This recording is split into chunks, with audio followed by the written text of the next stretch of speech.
May 5th, 1945, 0530 hours. Maida Escarpment, Okinawa. 400 feet of sheer coral cliff. Japanese bunkers honeycomb the top. 75 wounded Americans trapped up there. The entire company retreated down the cliff. Every man, except one. He stayed on top, alone, surrounded, wounded.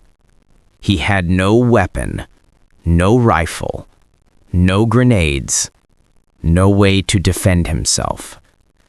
Just a rope and a prayer. His name was Desmond Doss.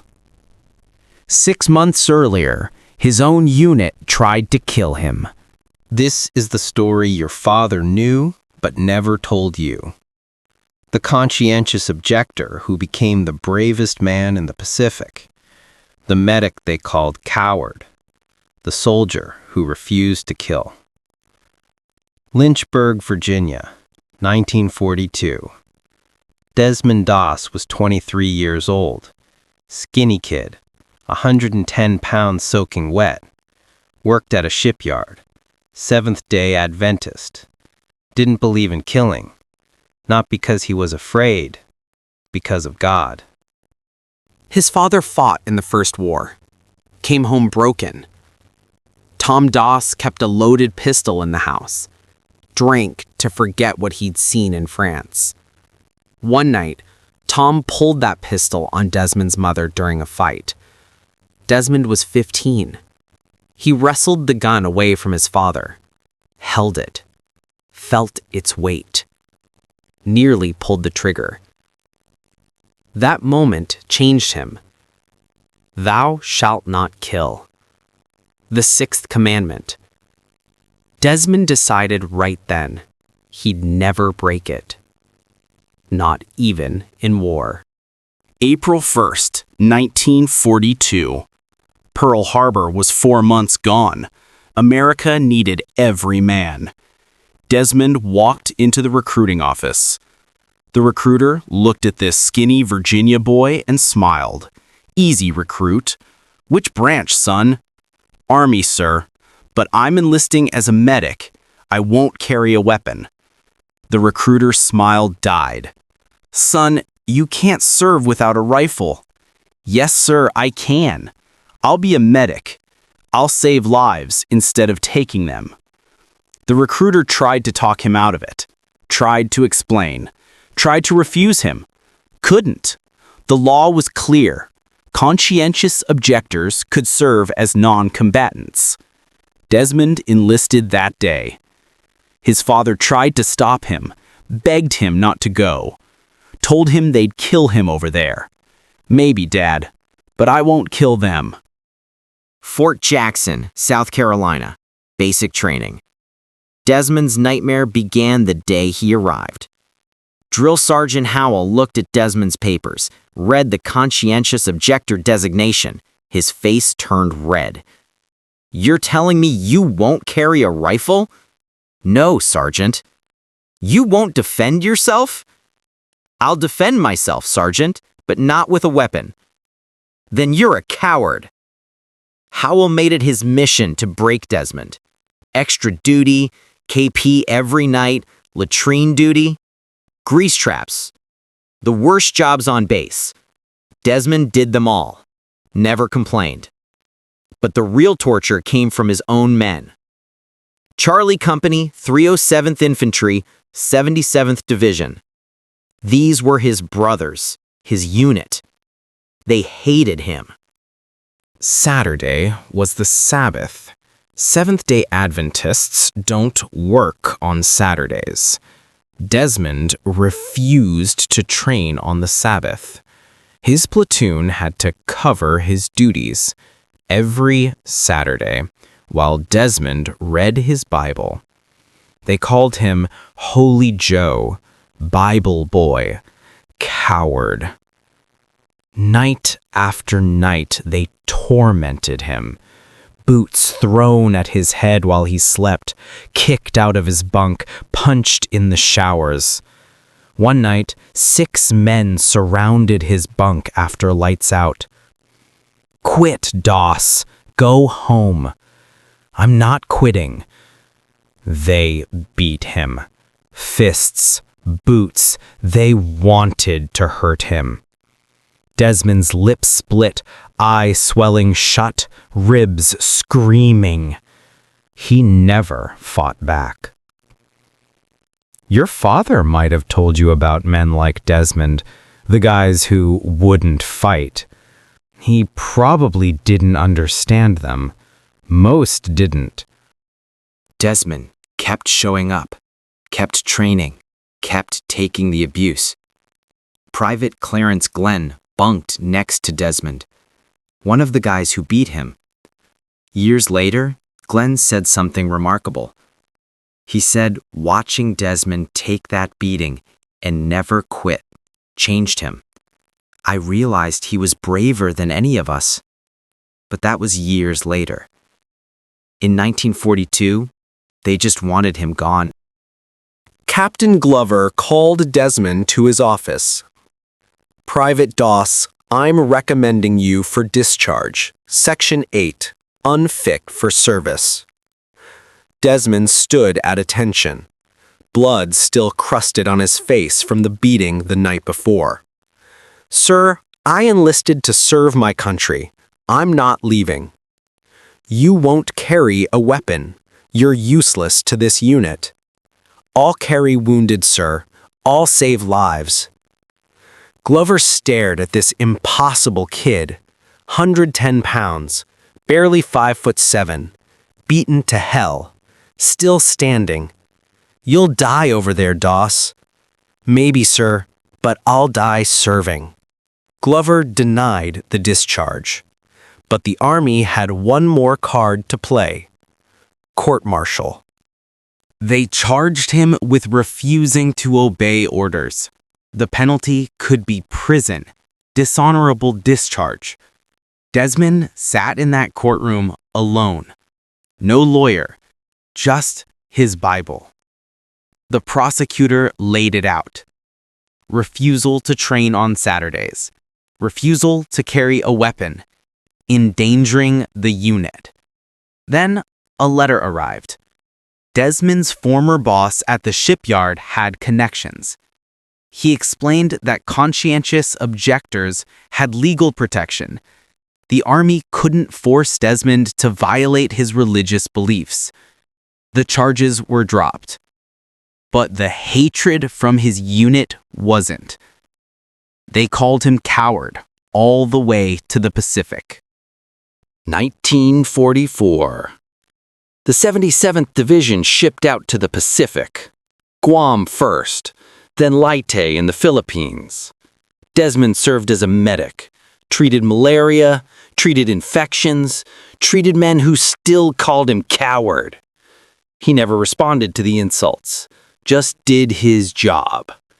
Your father knew about the Pacific. If he served there, he knew it was different from Europe. Jungle, heat, disease, an enemy that didn't surrender. He probably didn't talk about it much. April 1st, 1945. Easter Sunday. Operation Iceberg.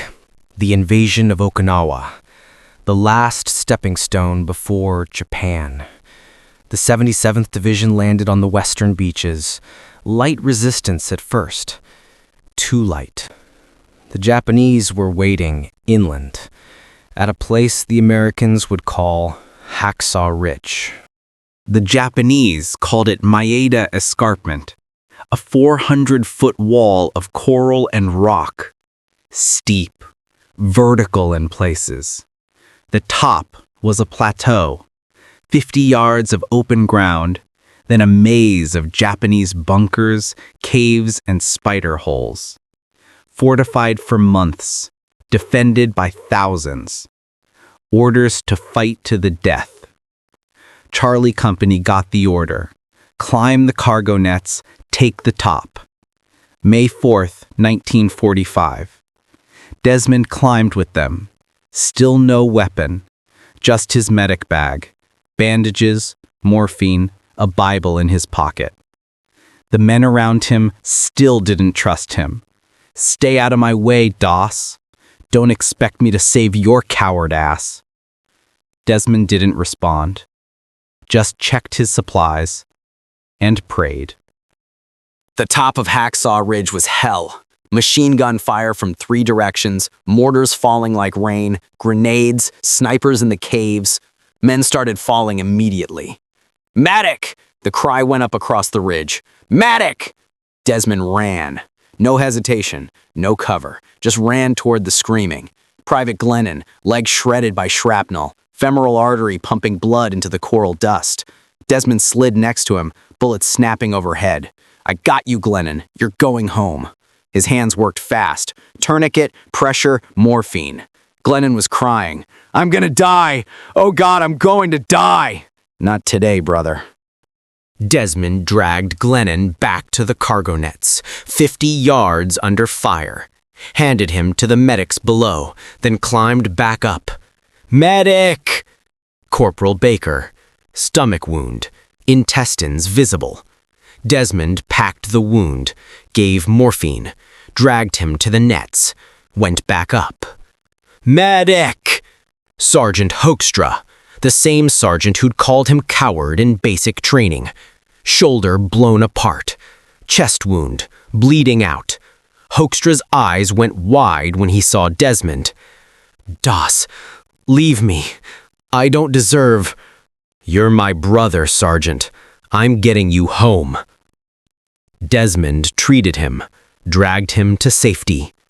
Hoekstra survived. Years later, he told a reporter, "I called him coward. He saved my life anyway." For 6 hours, Desmond ran across that ridge. No weapon to defend himself. No way to fight back. Just his medic bag and his faith. He treated men who'd beaten him, men who'd spit on him, men who'd tried to get him killed. Saved everyone he could reach. The men of Charlie Company watched. They watched this skinny kid with no gun run through fire. They watched him stop their bleeding. They watched him drag them to safety. Over and over and over. The man they called coward was the bravest one on that ridge. Private Clarence Glenn was wounded that day. Took shrapnel in the back. Desmond got to him, treated him, dragged him to the nets. Glenn grabbed Desmond's arm, weak grip. "Doss, I was wrong. I'm sorry. Save your strength, Glenn. You're going home." That night, what was left of Charlie Company huddled at the base of the cliff. 70 men wounded, 15 dead. Every single wounded man had been treated by Desmond Doss. Captain Glover looked at him.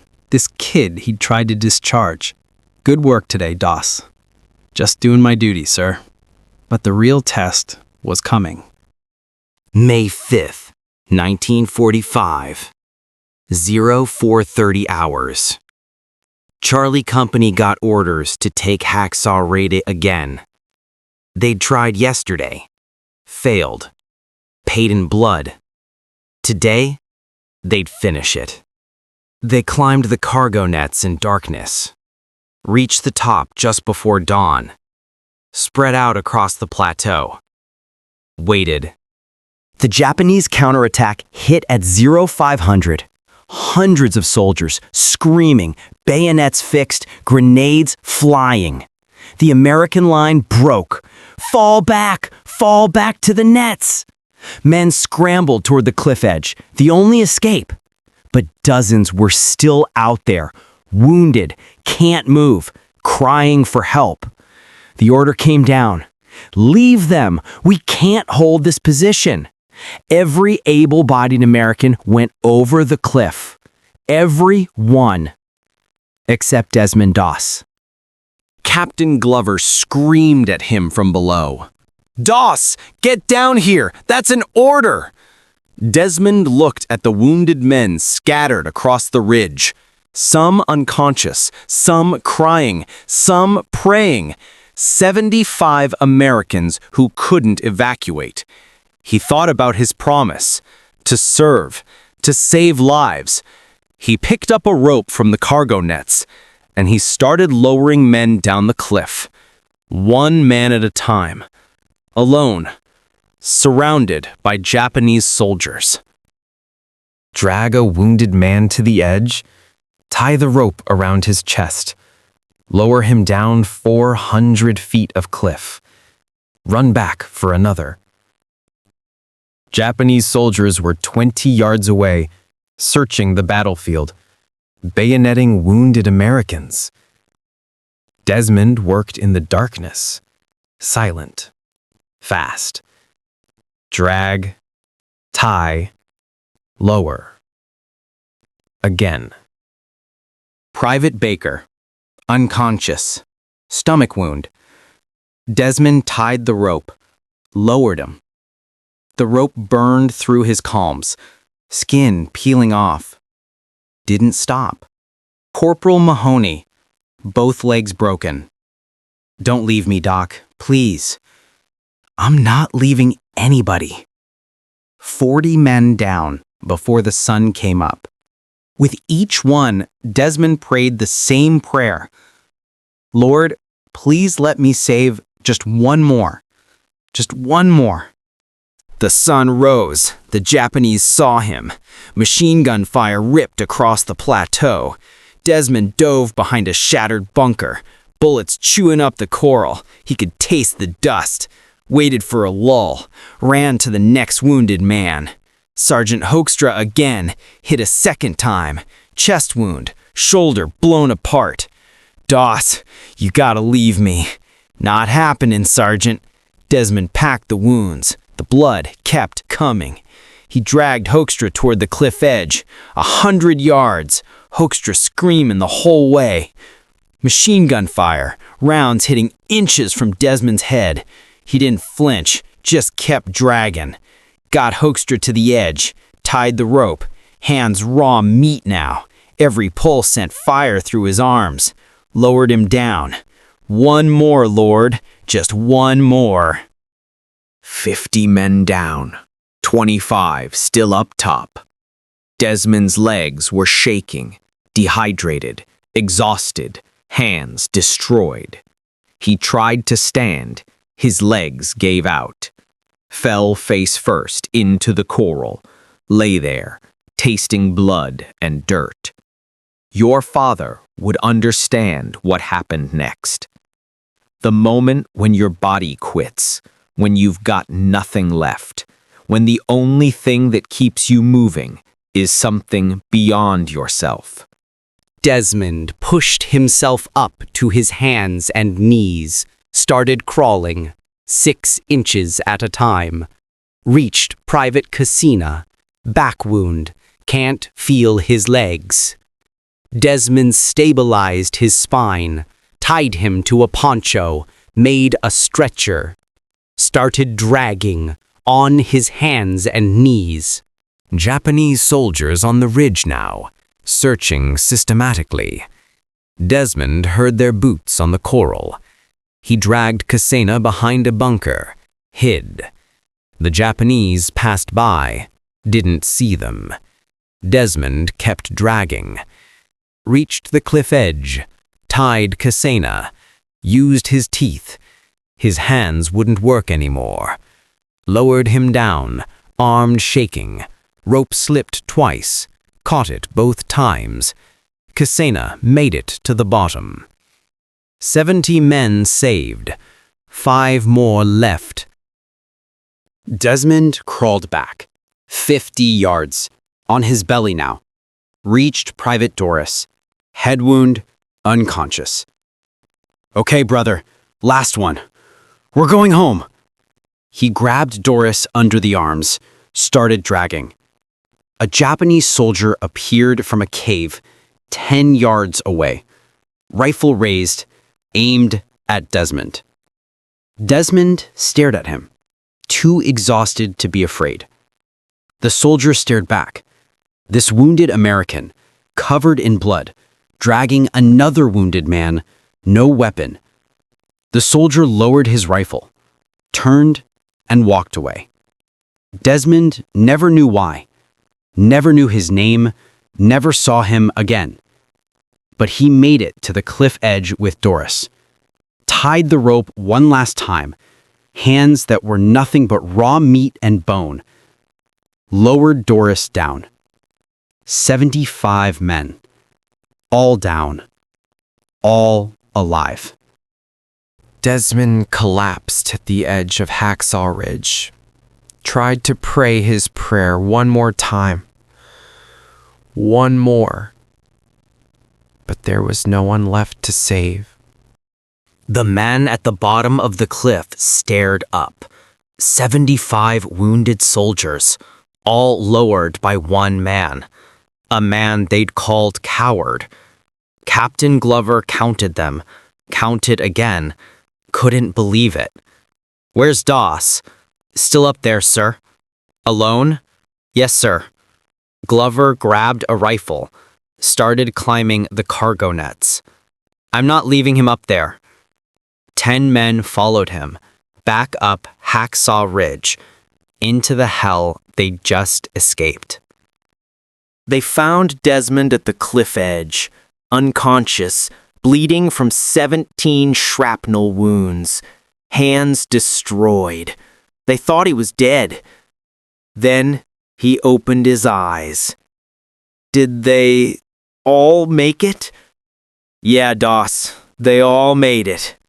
Thank God. Thank God. He passed out again. They carried Desmond down the cliff, gentle as they could. The same men who'd beaten him 6 months ago, the same men who'd called him coward. Now they called him something else. Hero. The aid station doctors worked on Desmond for hours. 17 pieces of shrapnel removed, both hands bandaged, plasma for blood loss, morphine for pain. Desmond kept asking about his men. Did Glennon make it?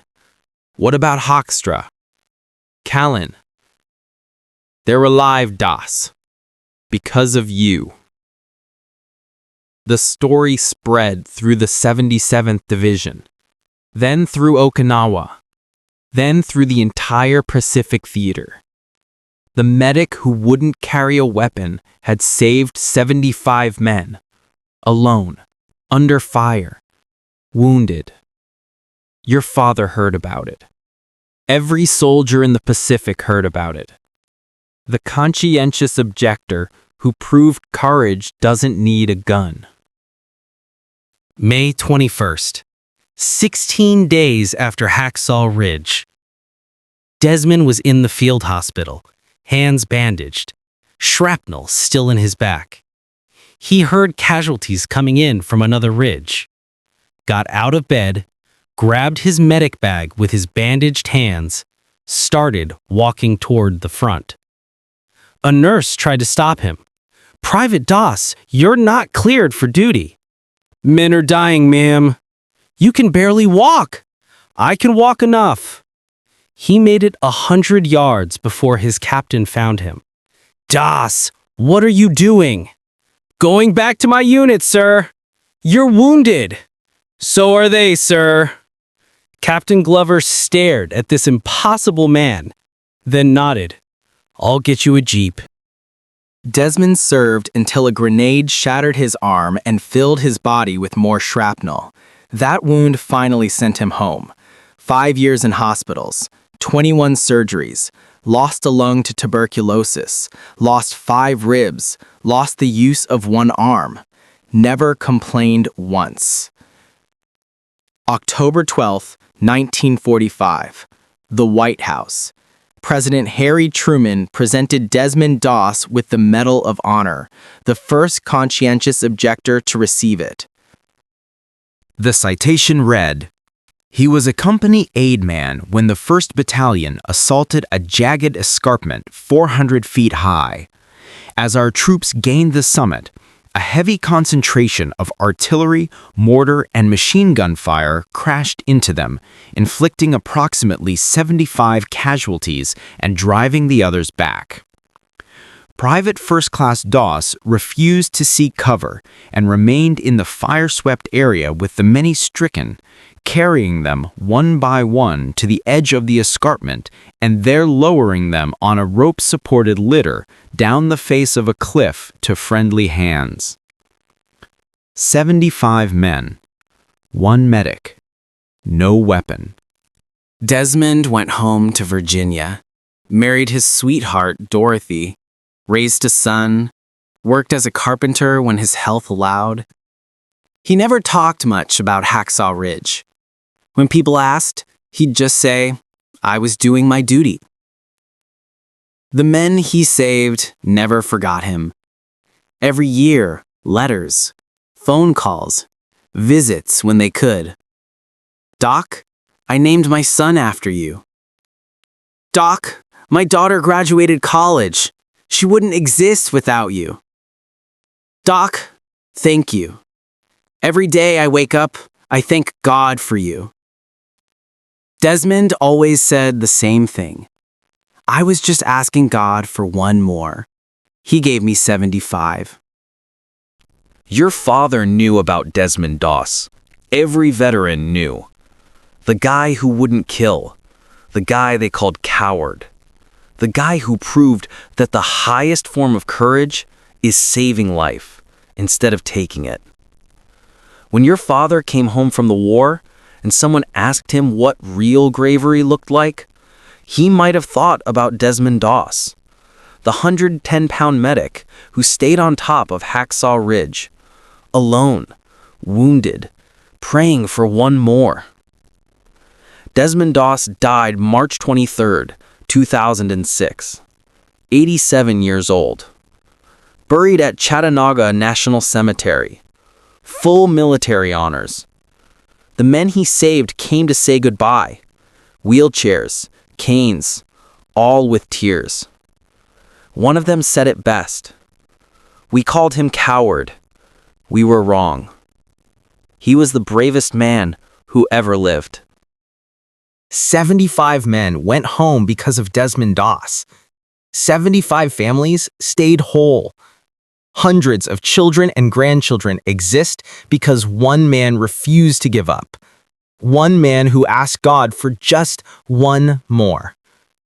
And God answered 75 times.